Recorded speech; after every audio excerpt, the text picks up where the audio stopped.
Welcome into another episode of Hawks Nest. I'm Clay Harrell, and today I'm joined by Owen Carando and Roman Holloway.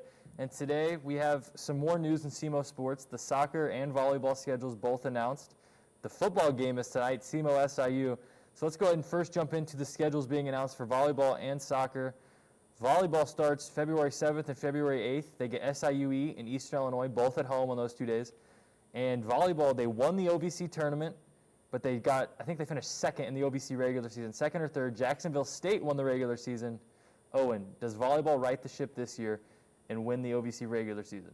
I'm going to go with yes. I mean, they got some good returning players in their junior class from last year that was really strong, and I think it's going to be, I'm not going to say cakewalk, but I think they'll run through it pretty easily and win both the tournament as well. That's a good take. I think most people would agree. They were a really dominant team last year, and the fact that they're just probably better in a sense. I mean, what they graduated was a pretty solid group as well, but I think this year they're probably poised to make a pretty deep run. And then on the soccer side of things, it was the opposite.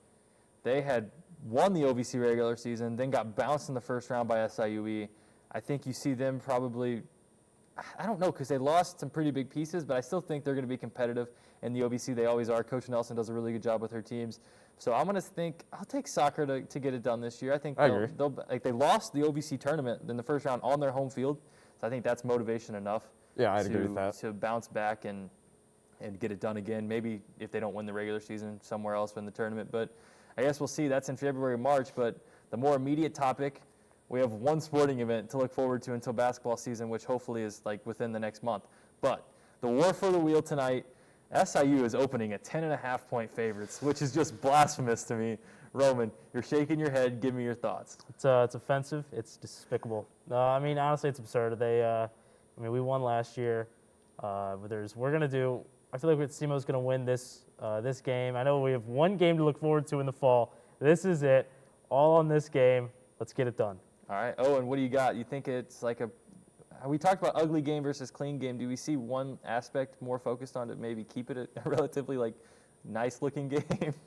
I mean, that's going to be tough. There's been not a lot of contact in practice with all the COVID rules and stuff like that, and it's just, I think we're going to see loss for tackling, but then again, the offense have to get going, which is not very likely on either one of those parts. Well, you mentioned the COVID shutdown. I mean, it's not like a secret. SIU's a good football team. Correct. Nick Hill's a great coach. Tom Matukowicz is a great coach.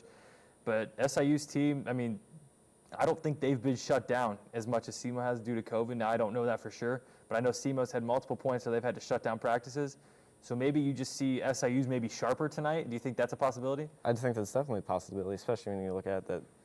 Of course, they lost a couple of players, but I mean, they've still got their core unit together, and SEMO does not really have that, so that's going to be big going into tonight's game. So you look at SEMO lost Christian Wilkerson, Daniel Santa Catarina, Zach Hall, and that's just to name three that really stick out. I mean, Wilkerson, probably your best wide receiver that you've had in a long time, if not ever. Zach Hall, one of your best defensive players ever. SIU, though, and you're a Panthers fan, so you'll Correct. appreciate this. They lose Jeremy Chin. He was the second-round pick to Carolina, defensive rookie of the year, or rookie of the month this month, or week, sorry. They lost a lot, too. That's a big loss to a guy that is that talented, but they still have some solid pieces on their defense and on their offense. I don't know exactly what their quarterback situation is. I know Steln Labanowitz, I don't know if he technically got benched, but they had another guy come in and take over and played pretty well. So it'll be interesting to see what Nick Hill does with his team. But I know I've gotten a little crazy with my score predictions. It's no secret. Everybody that watches it knows that it's a little wild. I'm not going to sit here and try to tell you that it's going to be a blowout or it's not going to be 7-3. That was dumb on my part. It was dumb. Roman, I'm going to go to you first because you're kind of like the one that'll give me the straight shot, legit prediction. Yes, 2017 Red Hawks. It's not going to be the prettiest game. I'm going to be honest. It's not going to be pretty. Like we were talking about earlier, I think SIU they're going to be sharper maybe in the first half. I could see that being a possibility because of some of the restrictions that SEMO has had to deal with. So I think it could be a strange first half, but SEMO's ultimately going to get it done. 2017, Zion Custis, he's the man. He's gonna ride the hot hand. Is that player of the game, Zion Custis? You heard it here, Zion right. Custis. He's gonna gash that defense. Owen? I'm going 17-14 Red Hawks. I mean, we talked about how CMO's had their little shutdowns due to COVID and whatnot, but it's a war for the wheel, and it's a big, big rivalry game here. So that's my So That's you my guys, prediction there. we've talked about like maybe not being the ugliest game or the cleanest game. So you guys think it's going to be relatively low scoring? I would say so, yes. A lot of field goals, or what do you think? I think each team's going to get a touchdown in the first half, and we're going to be tied at 7 going into the half. And then whoever gets the ball first in the second half, if they can score, they're going to win the game. There you go. All right, I'm going to go serious prediction, like no joke, because SIU's a great program. They have a great head coach. SEMO wins 28-24 in a close one. It's not going to be a blowout. It won't happen. Like it's just like you mentioned. It's the war for the wheel. It's a big rivalry game. SIU's they're probably ready for this game. I mean, they haven't beat at SEMO now in 2 years. I mean, they're not going to want to go lose 3 straight against the Redhawks. It's like Correct. That's obvious. 28-24, SEMO gets it done. Roman, you mentioned your X factor, Zion Custis. Oh, and do you have one guy that you think is going to be the playmaker for SEMO tonight? I'm going Aaron Alstead, baby. You think he's going to have the connection with the new quarterback, Andrew Bunch, Nebraska transfer? I'm thinking so. I'm hoping they got some good work in on the side at practice, just kind of building that chemistry up, and we'll see him air a couple balls out deep tonight.